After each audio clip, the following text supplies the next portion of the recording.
Hello po, good afternoon. Welcome po sa ating prayer meeting sa gabi ito. Pasensya na po kayo at hindi po kayo makasama ulit po sa gabi ito. Pero patuloy lang po tayo na mag-aral sa salita ng Panginoon. And ang ating scripture or ating text po sa gabi ito ay sa Psalms chapter 138 verse 3. Kung may mga Bibles po kayo, ay buksan niyo na lang po. Samahan niyo po ako sa Psalms chapter 138 verse 3. Ang sabi po dito, "In a day when I cried out, you answered me and made me bold with strength in my soul." Before po tayo mag-proceed ay mag-pray muna tayo. Let us pray. Lord God and Heavenly Father, salamat po Panginoon for allowing us to gather, Panginoon, sa gabi nito para magbulay-bulay at magpalakasan, Panginoon, through prayer. At nawa, Panginoon, ay patuloy mo kami gabayan, buksan po aming puso't isipan sa gabi nito upang kami po ay may matutunan at mai-apply po sa mga buhay, Panginoon. Nawa ay pong gumabay sa amin, ipamsam na lang sa Panginoon Jesus. Amen. So ating devotion or ating short message po sa gabing ito ay in-entitle ko po na Strength in Prayer.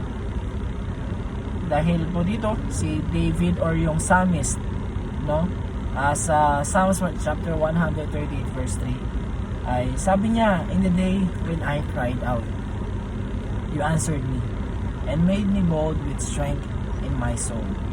So sa atin po as believers in the Lord, makikita po natin na marahil tayo po ay or hindi lagi po, no, meron tayong problema, meron tayong mga pinagdadaanan, meron tayong mga trials, mga challenges sa ating buhay, mga distress, no, na ating kinakaharap. Pero during these times, itong text po na to, para ito po ay simbolo or nagbibigay po sa atin ng encouragement na yung faith po natin ay wag po daw nating kumbaga i-strengthen lang po natin dahil may assurance po tayo na ang Panginoon ay nandyan palagi para sa atin, na merong sasagot at sasagot ng ating mga dalangin, no, na at hindi lang po pagsagot sa panalangin, kundi ay bibigyan man niya tayo ng strength, ng kalakasan para sagutin, labanan at bigyang sagot or lutasin yung mga problema natin. Sabi po dito, nakita nyo po, may sequence May sequence po yung verse na yung passage natin, no? Una, yung problema, yung pighati, yung pag-iyak. Pangalawa, yung pag-sagot. At yung pangatlo is yung rason or yung ibibigay niya sa atin na kasagutan sa ating mga problema. Tingnan natin, no? Ito, yung first na sequence po na makikita natin dito is yung first wordings niya na "in the day when I cried out." Yung araw na umiyak ako, yung araw ng pighati, yung araw ng kadiliman, yan. Na ito po yung parang pinaka genuine na plea natin sa Panginoon, yung pinaka kumbaga time na lumapit tayo sa Panginoon, na yung times na pinaka mababa ka, you're on your lowest point of your life, na yung pagtiyak ko na to marahil dahil sa desperation, galing sa kalungkutan, no? Sa pagkawala ng mahal sa buhay, sa mga problema, or umiyak ka dahil sobrang galak mo, sobrang saya mo, so overwhelming joy and gratitude. Kumbaga yung pag-iyak po kasi it's a raw expression na parang pinapakita po natin yung dependency natin sa Panginoon, yung paano natin kailangan ng Panginoon, na kung paano natin ina-acknowledge yung pangangailangan natin sa Kanya, na kailangan natin siya to intervene or sa guidance, sa provision, kung ano man yung kailangan natin. Kaya tayo umiiyak. Pero hindi po yun yung pinakakagandahan po nun. Ang pinakagandahan po nun is kung paano tayo sagutin ng Panginoon. No, yung response ng Panginoon sa atin. Na you answered me, sabi niya sa paano. In the day when I cried out, you answered me.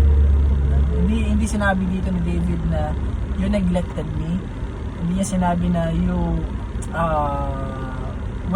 made me wait. Hindi. Kundi ay you answered me agad. May answer agad ang Panginoon. No? Na si David dito, dineclare po niya yung confidence niya sa Panginoon. Kasi yung pag-iyak po natin, yung mga dalamhati po natin, no? Hindi po yan, tandaan po natin na hindi po yan napupunta lang sa mga sa tengang bingi. No? Kundi ay dumadaan po yan, dumediretso po yan sa throne po ng Panginoon. No? Kung nasaan po yung pinaka-compassionate, pinaka-loving, pinaka-merciful na Diyos, doon po pupunta yung ating mga pag-iyak, yung ating mga pagtawag sa Kanya. No? Nandyan lang po ang Panginoon, no? Eagerly waits for our prayers, no? Yung mga kahilingan natin sa Kanya. Nandyan lang lagi siya para linggin tayo. Hinihintay lang niya na tayo ay tumawag sa Kanya eh. Kasi hindi naman siya, kumbaga, He is always with us sa mga trials natin, sa ating mga troubles. No? Kumbaga, mas gusto nga niya na ma-involve siya sa ating buhay. Ma-involve siya sa mga problems natin. No? So, pero hindi lang po yun, tandaan din po natin na Panginoon, hindi lang po pagdinig lang sa ating mga panalangin ng Kanyang binibigay. Kundi po, ay pinapalakas pa niya po tayo. Binibigyan niya pa po tayo ng reason para lumaban pa, para wag tayo ma-discourage. No? Binibigyan niya tayo ng courage or kalakasan. Binibigyan niya tayo ng perseverance. Binibigyan niya tayo ng resilience or yung kumbaga lumaban lang, yung strength, no? Binibigyan niya tayo ng kalakasan in times of weakness, no? Yung down ka tapos bigla ka na magkakaroon ng courage, ng lakas na loob ng labanan. Kumbaga, bakit di ko kaya labanan ito? Kasama ko naman ng Panginoon eh. Na in times po ng uncertainty, nandyan po yung kalakasan niya, nandyan po yung mercy niya, no? Nandyan po yung kumbaga binibigyan niya po tayo ng ilaw sa kabila ng kadiliman na ating kinakaharap. Na binibigyan niya po tayo ng kalakasan dahil alam po na dahil may dependency tayo sa Kanya. Ayan po yung yung ibibigay sa atin ng Panginoon. Yung kumbaga yung strength po na ibibigay, hindi lang po yan literal po na kalakasan. Hindi po. Hindi po yan limited sa physical strength or sa emotional well-being natin. Kumbaga, binibigyan niya po tayo ng kalakasan deep throughout sa ating through our soul, no? Sa kaloob-looban po natin. No? Yung po, yung soul deep po yung binibigay niya na strength sa atin.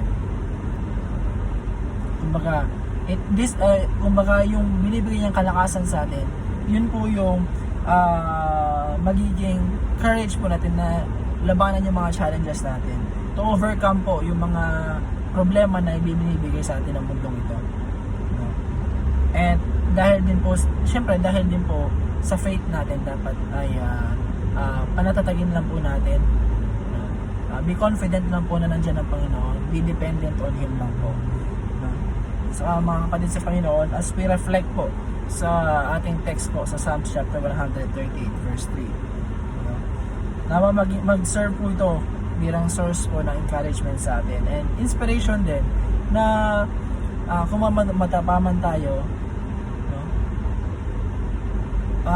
Get back up lang po, kumbaga tumayo lang, labanan lang po ulit, lumaban lang po tayo, no? Kung ano man po yung kinakaharap po natin, may rason po yan, at hindi po yan bibigay ng Panginoon sa atin na hindi natin kakayanin. For example po, no, kahit na akit ka man, kumbaga bundok man yan ng kahirapan, no? Mga nasa kadiliman ka man, may bagyo man na parating sa buhay mo, nawa alam po natin, malaman po natin at tandaan po natin, nakasama po natin ang Panginoon, no, sa ating mga kinakaharap. Huwag po tayong mahiya, huwag po tayong magdalawang isip na umiyak sa Panginoon, na tumawag sa Panginoon, call upon His name. Kasi tandaan po natin, lahat po tayo pinapakinggan ng Panginoon. Naririnig po na tayong lahat. And hintayin lang po natin yung perfect timing ng Panginoon and yung boundless love na ibibigay niya po sa atin. For sure, be confident lang po. God will answer. He will always answer. Be confident lang po. Maniwala lang po tayo sa Panginoon na sasagutin niya po tayo sa ating mga tutulungan niya po tayo sa ating mga problema, sa ating mga pinagdadaanan, sa ating mga buhay. And be confident din po. And believe na bibigyan din po tayo ng strength to carry on, to move forward, no? Na magkaroon po tayo ng mas maigi pa na paniniwala sa Panginoon. Yun lamang po. At nawa ay may natutunan po tayo, or may napulot po tayo na inspiration to keep fighting on, to keep moving forward po sa ating mga buhay. At nawa po ay okay po tayong lahat. At let's keep on seeking the Lord, no, sa ating mga buhay. So let us pray po, at let us close in prayer. Panginoon Diyos, nama pa rin sa lahat. Thank you po, Panginoon, sa reminder, sa pagbibigay sa amin ng confidence, Panginoon, na nandyan po lagi kayo in times of our needs, Panginoon. Alam po namin na gagabayin niyo po kami, tutulungan niyo po kami, Panginoon. And salamat, Panginoon, dahil kayo po ang aming pag-asa. You are our hope, Panginoon, na nandyan lang po kayo palagi para sa akin, Panginoon. At nawa ay binibigay po namin ng aming buong puso, ang aming buong buhay para sa inyo, Panginoon. At nawa kayo po patuloy po namin may itaas sa aming mga buhay. Patuloy po kaming gabayan, Panginoon, on our journey, Panginoon, sa mundong ito. At kayo po ang dinideclare po namin, nakalakasan po namin. Kayo po ang dinideclare po namin na kayo taas-taasan, Panginoon, at ang aming nakapagligtas, Panginoon. At nawa kayo ang bumabay sa amin. Ito po ang masamot na lang sa Panginoon Jesus. Amen. God bless po, and good evening.